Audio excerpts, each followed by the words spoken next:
Hello dear friends, welcome back to my YouTube channel Learn with Veena Borde. Today we are going to learn about semi-conservative replication. अगोदरच्या आपण व्हिडिओमध्ये आपण semi conservative डीएनएचं replication कशा प्रकारे होतं त्याचा आपण ते डिस्कस केलेलं आहे. त्याचा स्टडी केलेला आहे डीएनए रिप्लिकेशन. म्हणजे डीएनए मॉलिक्यूल जो असतो त्या डीएनए मॉलिक्यूलची कॉपी कशी तयार होते त्याचा आपण डिटेल स्टडी केलेला आहे. त्यामध्ये कोणकोणते एन्झाईम वापरले जातात ते आपण शिकलो. ती प्रोसेस कशी होती त्याचा आपण स्टडी केला. आजच्या व्हिडिओमध्ये आपण सेमी कॉन्झर्वेटिव्ह रिप्लिकेशन म्हणजे एक्सपेरिमेंटल कन्फर्मेशन याचा आपण स्टडी करणार आहोत. हे सेमी कॉन्झर्वेटिव्ह रिप्लिकेशन ही जी प्रोसेस आहे ही कशा प्रकारे कन्फर्म केली हे या दोन सायंटिस्टने याच्यामध्ये सांगितलेलं आहे. त्याला म्हणायचे एक्सपेरिमेंटल कन्फर्मेशन. आता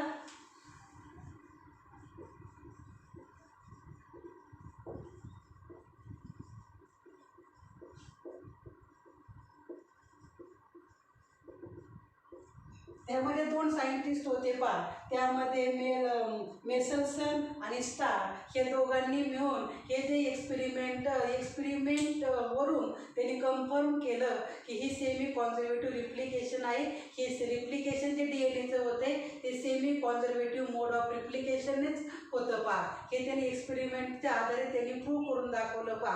मग यामध्ये या प्रोसेस या सुरुवात होण्याच्या अगोदर ज्या वेळेला सेल डिवाइड होते त्यावेळेला सेल डिवाइड झाली की त्यापासून दोन डॉटर सेल तयार होतात आणि दोन डॉटर सेलमध्ये इक्वल अमाऊंट ऑफ डीएनए होतं. म्हणजे दोन्ही सेलमध्ये इक्वल सारख्या प्रमाणामध्ये डीएनए जातो. डिस्ट्रीब्यूट केला जातो. आणि मग हे जे डिस्ट्रीब्युशन आहे तर हे जर झालं नाही तर अनइक्वल झालं तर काय होईल. म्हणजे अनइक्वल हे डिस्ट्रीब्युशन झालं तर एका सेलमध्ये काय होईल डीएनए जास्त होईल, एका सेलमध्ये डीएनए काय होईल कमी होईल. म्हणजे ज्या डीएनएमध्ये एका सेलमध्ये म्हणजे एक सेल हायपो डीएनए होईल आणि एका सेलमध्ये ती हायपर डीएनए होईल. म्हणजे एका सेलमध्ये डीएनए जास्त जाईल, एका सेलमध्ये कमी जाईल.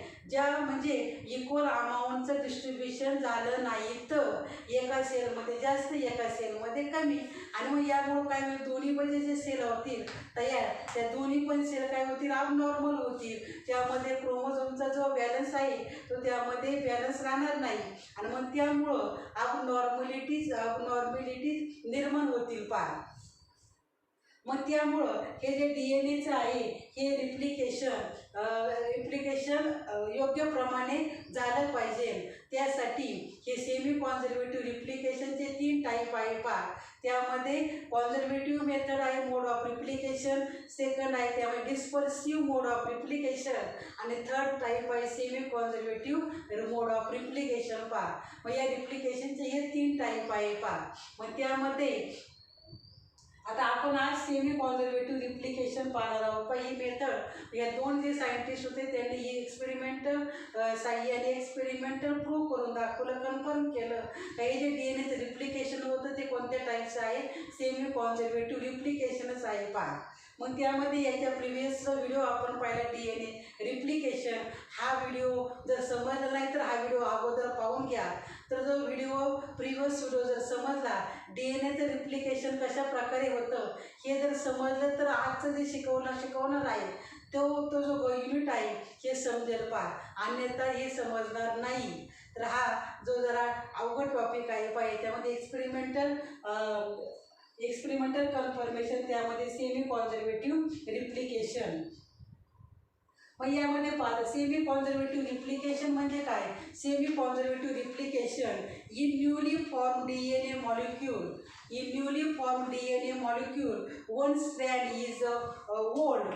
one strand is old and other strand is newly synthesized and it is called as semi-conservative mode of replication.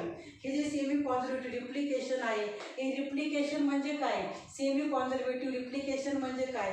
आता हा समजा हा डीएनए आहे. आपण शिकलो ही प्रोसेस कशा प्रकारे होते. हा समजा डीएनए आहे आणि मग यामध्ये काय आहे हे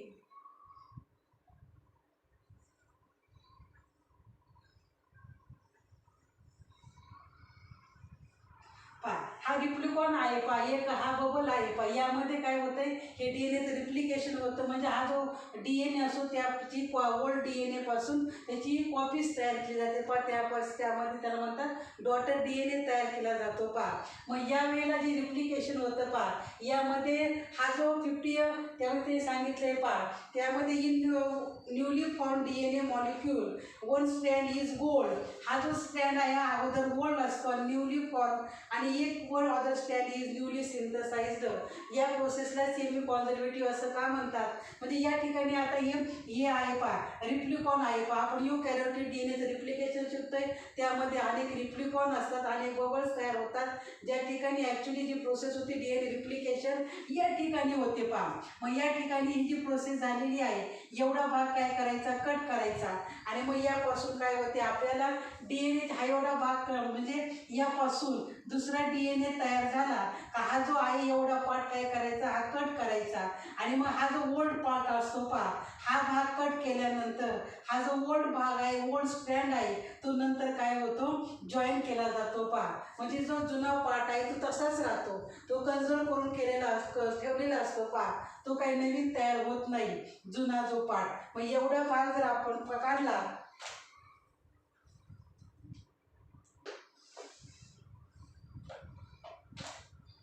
एवढा भाग जर आपण काढला, लक्षात, एवढा भाग हा सेपरेट होतो पहा. ज्या वेळेला DNAचं रिप्लिकेशन होतं त्यापासून DNA मॉलिक्यूलची कॉपीज तयार होते. मग हा जो पार्ट आहे याच्यामध्ये परत हा काय केला जातो, हा जॉईन केला जातो पहा. परत हा DNA मॉलिक्यूल तयार होतो पहा. तर अशा प्रकारे ही प्रोसेस आहे, म्हणून त्याला म्हटले semi conservative replication. One strand is old and other strand is newly synthesized. मग हा जो न्यूली डॉटर मॉलिक्यूल तयार झाले, DNAची कॉपी तयार झाली, म्हणजे त्यापासून 2 डॉटर DNA आपल्याला मिळतात पहा. की हा जो एवढा भाग पकड केलेला आहे त्यापासून आपल्याला 2 डॉटर, म्हणजे एवढा पार्ट आपण हा एक गोल्ड पार्ट आहे आणि यापासून आपल्याला तिची कॉपीज तयार होते. मग अशा प्रकारे 2 डॉटर DNA मॉलिक्यूल आपल्याला मिळतात. आणि म्हणून या प्रोसेसला काय म्हणतात, सेमी कॉन्झर्वेटिव्ह रिप्लिकेशन असं म्हणतात पहा. आता पहा पुढं, it is experimentally prove by Matthew Meselson and Franklin Stark 1958 by using equilibrium density gradient centrifugation technique. आता हे जे एक्सपेरिमेंटच्या साहाय्याने त्यांनी प्रूव्ह करून दाखवलं पहा. म्हणजे DNAचं रिप्लिकेशन आहे सेमी कॉन्झर्वेटिव्ह मोड ऑफ रिप्लिकेशनच आहे पहा. कारण त्यामध्ये ज्या 2 मेथड आहे पहा, त्यामध्ये कॉन्झर्वेटिव्ह मोड ऑफ रिप्लिकेशन आहे. त्यामध्ये जे पॅरेंटल DNA असतात त्यापासून 2 डॉटर DNA मॉलिक्यूल तयार होतात. नंतर डिस्पर्सिव्हमध्ये त्यामध्ये जो एवढा पार्ट असतो पहा, असा एक DNA मॉलिक्यूल असेल, त्यामध्ये हा एक पार्ट आहे, लक्षात, हा एक पार्ट आहे. आणि त्याच्यामध्ये जे DNA मॉलिक्यूल तयार होतात तो पूर्ण पार्ट नवीन तयार होत नाही. जसं आपण सेमी कॉन्झर्वेटिव्हमध्ये पूर्ण 50% पार्ट हा नवीन तयार होतो, तसं या डिस्पर्सिव्ह मोड ऑफ रिप्लिकेशन आहे, त्याच्यामध्ये पूर्ण नवीन पार्ट तयार होत नाही, पूर्ण नवीन तो स्टँड बनत नाही. आणि म्हणून त्याला म्हणायचं डिस्पर्सिव्ह. आणि सेमी कॉन्झर्वेटिव्हमध्ये काय होते, पूर्ण 50% पार्ट काय होतो, नवीन तयार होतो आणि 50% पार्ट हा जुना असतो पहा.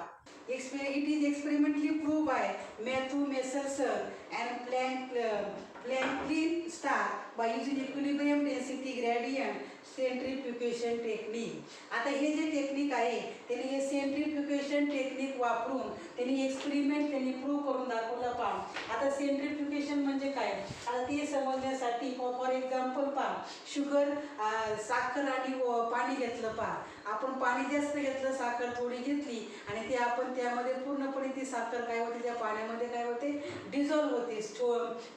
थोडी साखर आणि पाणी जास्त घेतलं तर, आणि मग त्याच पाण्यामध्ये जर आपण त्या म्हणजे जास्त साखर घेतली तर ती पूर्णपणे त्यामध्ये डिझॉल्व्ह होत नाही पहा. काही साखर त्यामध्ये एक लेअर तयार होतं पहा बेसला. मग अशा प्रकारे त्यामध्ये दुसरं एक्झाम्पल जर सांगायचं झालं तर पाणी आणि तेल आहे पहा. त्यावरती तेलामध्ये काय होतं, पूर्णपणे डिझॉल्व्ह त्यामध्ये होतच नाही आणि त्यामुळे त्या ऑइलचं काय होतं, पूर्ण त्या पाण्यावरती लेअर तयार होतो पहा. मग यामध्ये जे हेवी मॉलिक्यूल असतात ते बेसला जातात, बॉटमला जातात आणि जे लाईट मॉलिक्यूल असतात ते काय राहतात वरती राहतात पहा. मग आता सेंट्रिफ्युगेशन टेक्निकमध्ये काय केलं जातं, हे जे आहे एका टेस्ट ट्यूबमध्ये जे आपल्याला ते कशाचं म्हणजे करायचं असेल ते मटेरियल त्या टेस्ट ट्यूबमध्ये घेतलं जातं पहा. आणि त्या सेंट्रिफ्युगेशन जे मशीन असतं त्यामध्ये ती टेस्ट ट्यूब ठेवली जाते आणि मग हाय स्पीड रोटेट केलं जातं पहा, हाय स्पीडने. आणि जास्त स्पीडने ते काय केलं जातं, ते सेंट्रिफ्युगेशन त्या मशीनमध्ये ते रोटेशन केलं जातं पहा. आणि मग ती मशीन चालू केली का ते ट्यूब काय होते अशी फिरते आणि मग त्यावरती असं झाकण ठेवलं जातं की त्या झाकामधून जे आपण त्याच्यामध्ये सोल्युशन भरलं आहे ते बाहेर येऊ नये म्हणून त्याच्यावरती झाकण ठेवलं जातं. आणि मग त्यामध्ये हाय स्पीडने ते मशीन काय करतं, त्याला असं रोटेट करतं आणि रोटेट झाल्यानंतर त्यामध्ये जे हेवी पार्टिकल असतात, जे हेवी मॉलिक्यूल असतात ते तळाला राहतात आणि जे लाईट मॉलिक्यूल असतात ते काय राहतात वरती राहतात पहा. मग याला काय म्हणायचं, आणि त्याची डेन्सिटी जास्त आहे ते कुठं राहील, त्याच्या बॉटमला राहील आणि त्याची डेन्सिटी कमी आहे ते काय राहतं वरती राहतं पहा. तर या असं हे टेक्निक आहे पहा. त्याला म्हणायचं इक्विलिब्रियम डेन्सिटी ग्रेडियंट सेंट्रिफ्युगेशन टेक्निक. हे टेक्निक वापरून हे दोन सायंटिस्टने त्यांचा एक्सपेरिमेंट प्रूव्ह करून दाखवला पहा. त्यांनी काय सांगितलंय पहा, Michelson and Starr in 1958 performed an experiment to prove semi-conservative nature mode of replication. मग त्यांनी हे एक्सपेरिमेंटच्या आधारे त्यांनी हे जे रिप्लिकेशन आहे DNA हे सेमी कॉन्झर्वेटिव्ह या मेथडनेच होतं आणि त्यांनी प्रूव्ह करून दाखवलं. मग पहा सेकंड पॉईंट त्यांनी काय सांगितलंय, they culture bacteria E coli in the medium containing N14 and obtain equilibrium density gradient band by using 6 molar cesium chloride. The position of the band is recorded. आता पहिल्या point त्यांनी काय सांगितलं आहे, त्यांनी काय केलं, ई कोलाई नावाच्या बॅक्टेरिया घेतल्या पहा.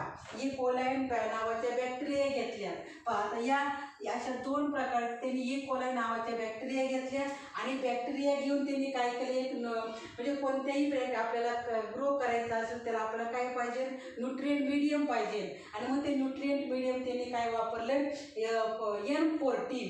इथं कोणतं वापरले, पहिल्या डिशमध्ये N14 नावाचं त्यांनी न्यूट्रिएंट मीडियम वापरलं पहा. And density gradient band by using 6 molar caesium chloride पहा. आणि मग त्याच्यामध्ये हे जे आहे यामध्ये त्यांनी काय केलंय पहा, त्यामध्ये पहिल्यांदा सुरुवातीला त्यांनी ई कोलाई नावाच्या बॅक्टेरिया घेतल्या. कल्चर म्हणजे काय करणे, ग्रो करणे. आणि मग या बॅक्टेरिया ग्रो करण्यासाठी काहीतरी न्यूट्रिएंट मीडियम पाहिजे आणि न्यूट्रिएंट मीडियम त्यांनी पहिलं काय घेतलं, N14 नावाचं न्यूट्रिएंट मीडियम घेतले. आणि या न्यूट्रिएंट मीडियममध्ये त्यांना बॅक्टेरिया काय करायच्या, ग्रो करायचे आहे. आणि मग त्या नंतर त्यांनी काय केलं, या बॅक्टेरिया या ट्यूबमध्ये घेतल्या पहा नंतर. आणि मग या बॅक्टेरिया टेस्ट ट्यूबमध्ये घेतल्या आणि मग त्या ट्यूबमध्ये अगोदरच काय आहे, सीजियम क्लोराईड त्यामध्ये टाकलेलं आहे पहा. याच्यामध्ये काय टाकलेलं आहे, त्यामध्ये सीजियम क्लोराईड हे त्यांनी टाकलेलं आहे त्यामध्ये. आणि मग त्यामध्ये सीजियम क्लोराईड टाकलं आणि प्लस या N14 या न्यूट्रिएंट मीडियममध्ये ग्रो केलेल्या बॅक्टेरिया या टेस्ट ट्यूबमध्ये टाकल्या आणि त्या टेस्ट ट्यूबमध्ये त्यांनी काय घेतलं, सीजियम क्लोराईड घेतलं आहे. आणि मग हे जे सोल्युशन आहे ते त्यांनी सेंट्रिफ्युगेशन टेक्निकमध्ये त्या मशीनमध्ये त्यांनी ठेवलं. आणि मग ठेवल्यानंतर काही वेळानंतर त्यांना असं दिसून आलं की याच्यामध्ये काय होतं, या सीजियम क्लोराईडचा एक बँड तयार होतो पहा. सीजियम क्लोराईडचा एक बँड तयार होतो आणि त्याच्यावरती काय होतं, N14 म्हणजे त्यामध्ये जो DNA आहे त्या DNAचा म्हणजे याच्यामध्ये काय आहे, एक मॉडेल याच्यामध्ये पहिल्या बँड हा एक सीजियम क्लोराईडचा एक बँड तयार होतो आणि वरती त्याच्यामध्ये काय होतं, एक N14 नावाचा त्याचा बँड तयार होतो पहा. त्यामध्ये काय आहे, N14 नावाचं न्यूट्रिएंट मीडियम आहे आणि the position of the band is recorded. आणि मग त्यांनी असं यामध्ये हे जे बँड त्यांना दिसून आले त्यांनी काय केले, ते रेकॉर्ड केले पहा. मग त्यामध्ये असा एक बँड हा सीजियम क्लोराईडचा बँड कसा असतो, मोठा असतो आणि N14चा कसा असतो, पातळ असतो. त्यामध्ये काही मॉलिक्युल ॲक्युमुलेट झालेले असतात पहा. आणि हा जो आहे N14 त्याचा मॉलिक्युलचा त्यामध्ये हा पातळ बँड तयार होतो पहा पहिल्या याच्यामध्ये. कारण न्यूट्रिएंट मीडियम कोणता N14 आहे. याच्यामध्ये जो पहिला बँड तयार होतो त्या मॉलिक्यूलचा तो लाईट बँड तयार होतो पहा. म्हणजे या सीजियम क्लोराईड आहे हेवी मॉलिक्यूल असतात आणि त्याच्यावरती लाईट जो मॉलिक्यूल आहे तो N14 याचा बँड तयार होतो, तो पातळ लाईट बँड तयार होतो पहा. त्यांना असं पहिल्यांदा दिसून आलं पहा. आता पण ते नंतर काय केलं त्यांनी, E coli cells were then transform to N15 medium. आता नंतर त्यांनी कोणतं मीडियम घेतलं, न्यूट्रिएंट मीडियम N15 हे न्यूट्रिएंट मीडियम घेतलं पहा दुसऱ्या डिशमध्ये. आणि N15 that is a heavy isotope nitrogen. म्हणजे ते अगोदर सांगायचं राहिलं, कशाही कोणत्याही याला ग्रो करायचं असेल त्यामध्ये नायट्रोजन हा आवश्यक असतो पहा. मग त्याने हेवी आयसोटोपिक नायट्रोजन त्यांनी घेतलंय and allow to replicate for several generation. At equilibrium point, density gradient band was obtained by using 6 molar cesium chloride and the position of the band is recorded. पहिल्यांदा त्यांनी काय घेतलंय, एका डिशमध्ये N14 nutrient medium घेतले, दुसऱ्या डिशमध्ये N15 नावाचं न्यूट्रिएंट मीडियम घेतले. त्याच्यामध्ये पहिल्यांदा त्यांना असं दिसून आली की सीजियम क्लोराईडचा एक बँड तयार, त्याच्यावरती हा N14चा बँड तयार झाला पहा. आणि लक्षात, हा कसा असतो, मोठा तयार होतो ना, हा वरचा लाईट बँड तयार होतो पहा. मग आता त्यांनी N15 नावाचं हेवी आयसोटोप नायट्रोजनचं न्यूट्रिएंट मीडियम घेतलं पहा. आणि मग ते जे आहे मग त्यामध्ये त्यांनी बॅक्टेरिया ग्रो केल्या पहा. आणि मग ग्रो केल्यानंतर त्यामध्ये परत त्यांनी टेस्ट ट्यूबमध्ये अगोदर काय घेतलं, सीजियम त्यामध्ये सीजियम क्लोराईड टाकलेला आहे आणि त्याच्यामध्ये या N15 या न्यूट्रिएंट मीडियममध्ये ग्रो केलेल्या त्यांनी काय घेतल्या, बॅक्टेरिया घेतल्या. आणि मग त्यांना असं दिसून आलं की यामध्ये सीजियम क्लोराईडचा एक बँड तयार होतो आणि या बँडच्या वरतीच काय होतो, N15 नावाचा हा बँड तयार होतो पहा. म्हणजे हा छोटासा या दोघांमध्ये काय असतोय, त्याच्यावरतीच म्हणजे हे काय होते, दोन्ही पण याच्यामध्ये मिक्स होतात पहा. हे कारण हे सीजियम क्लोराईड आणि N15 हे दोन्ही पण एकमेकांमध्ये मिक्स होतात. कारण काय, त्यांचं जे मॉलिक्युल वेट आहे ते सारखंच आहे पहा. मग या दोन्हीमध्ये अगदी छोटंसं काय असतं, डिस्टन्स असतं. इथं कसं आहे, भरपूर डिस्टन्स आहे. तसं याच्या दुसऱ्या याच्यामध्ये त्यांना असं दिसून आलं की या दोन्ही बँडमध्ये जे तयार होतात त्या दोन्ही बँड हे सारखेच असतात पहा. त्यामध्ये जास्त डिस्टन्स नसते, कारण यांचं जे मॉलिक्युल वेट आहे ते कसं आहे, सारखंच आहे पहा.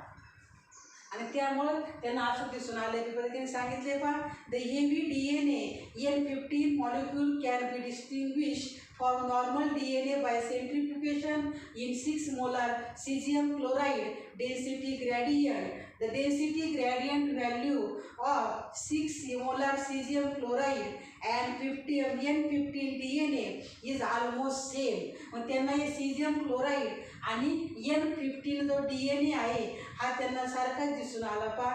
Therefore at the equilibrium point N15 DNA will form a band and in this both the strand of DNA are labeled with N15. मग याच्यामध्ये त्यांना जे DNA दिसून आले ते कोणते होते, N15 हे लेबलचे DNA त्यांनी लेबल केले पहा.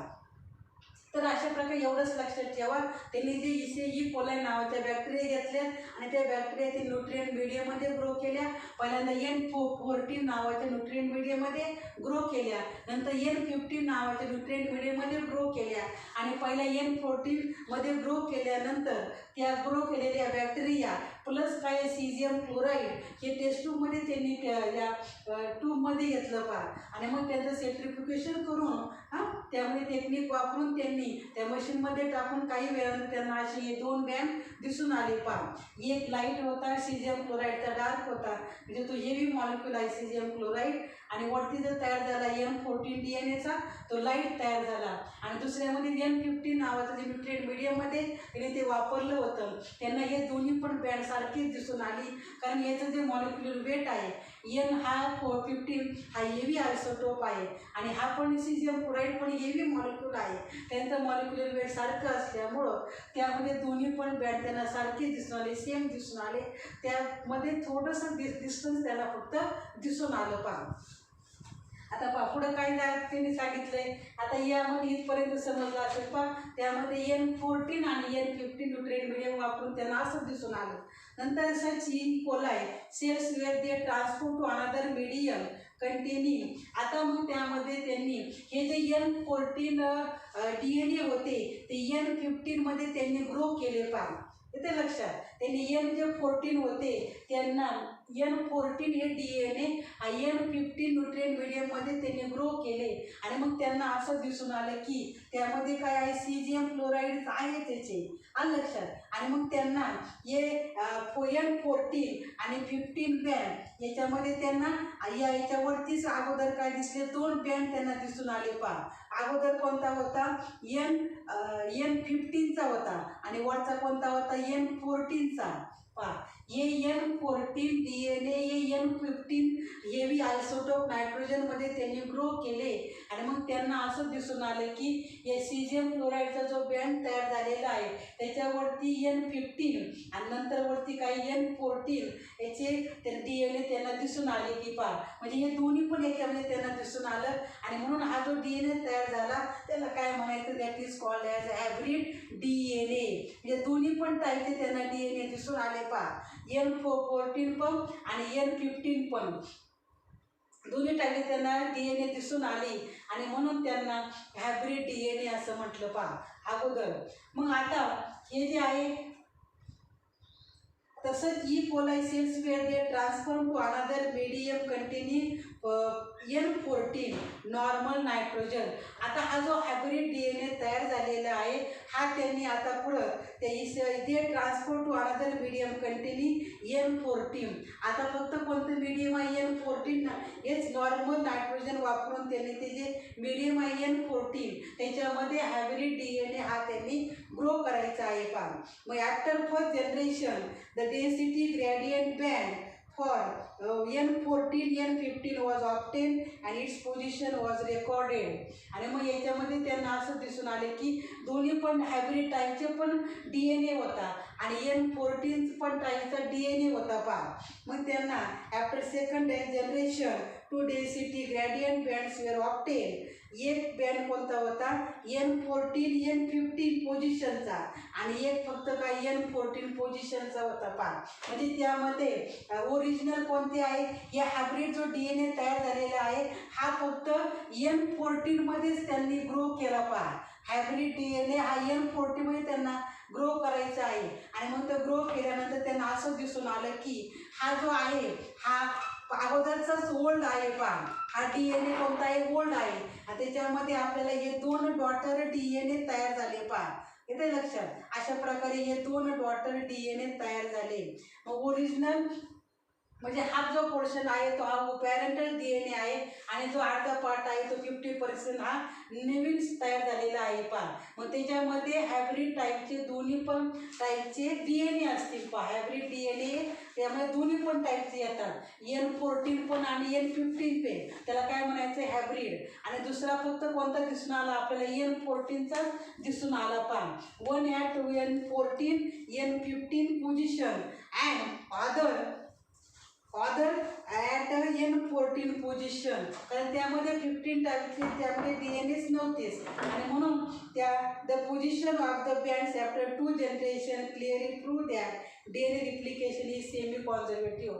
आणि म्हणून हे अगोदर ओरिजिनलच होते. पॅरेंटल DNA आहे ते अगोदर ओरिजिनल होते. मग त्यामध्ये हे 2 नवीन तयार झाले पहा, न्यू स्ट्रँड. म्हणजे त्यामुळं हा जो पोर्शन आहे तो 50% हा ओल्डच आहे आणि 50% हा न्यू तयार झाला आणि म्हणून या प्रोसेसला काय झालं त्यांनी सेमी कॉन्झर्वेटिव्ह त्याला म्हटलं पहा. कारण 50% ओल्ड आणि 50% न्यू. आपण मगाशी पाहिलेलं आहे हा जो 50% आहे तो ओल्डच असतो. फक्त जो नवीन ते DNA मॉलिक्युलची जी DNAची कॉपी तयार झाली पण तेवढा तो जो बबलचा भाग असतो तो कट केला जातो आणि जो परत जो पॅरेंटल DNA आहे जो ओल्ड म्हणजे ओल्ड स्टँड आहे ते परत काय होतात, जॉईन होतात. कारण आपल्याला ते काय सेपरेट होत नाही, ते काय परत पुन्हा जात तेवढ्याच फक्त कालावधीमध्ये ते दोन्ही पण जे आहे ओल्ड स्टँड ते एकमेकापासून सेपरेट होतात आणि परत DNAची मॉलिक्युलची कॉपी तयार झाली की ते परत एकमेकामध्ये म्हणजे जॉईन होतात पहा.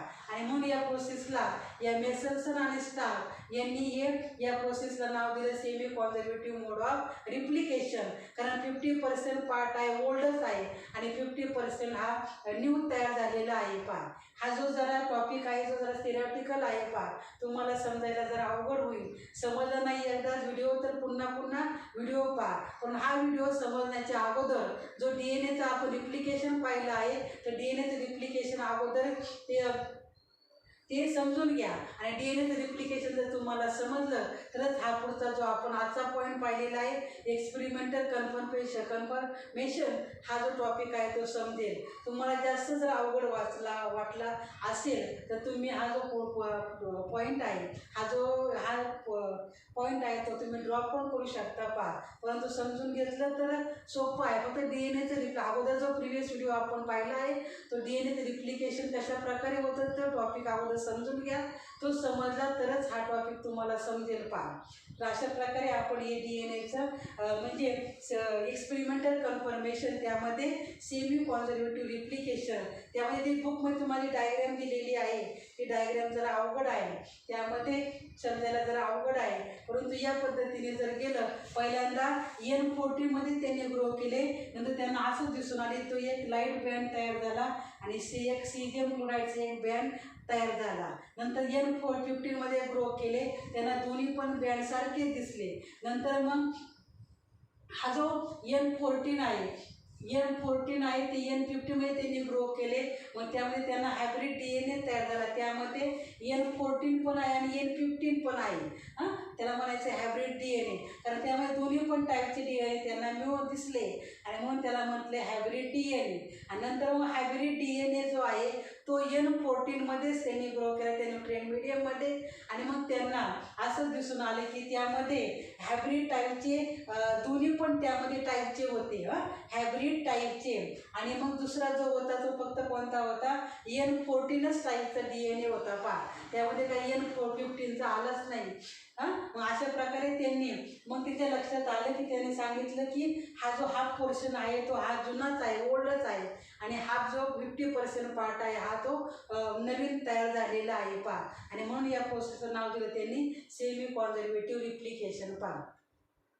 तर अशा प्रकारे आजच्या व्हिडिओमध्ये हा टॉपिक आपण कंप्लीट केलेला आहे, सेमी कॉन्झर्वेटिव्ह रिप्लिकेशन. तर माझा आजचा व्हिडिओ जर आवडला असेल तर व्हिडिओला लाईक करा आणि चॅनलला सबस्क्राईब करा. थँक्यू.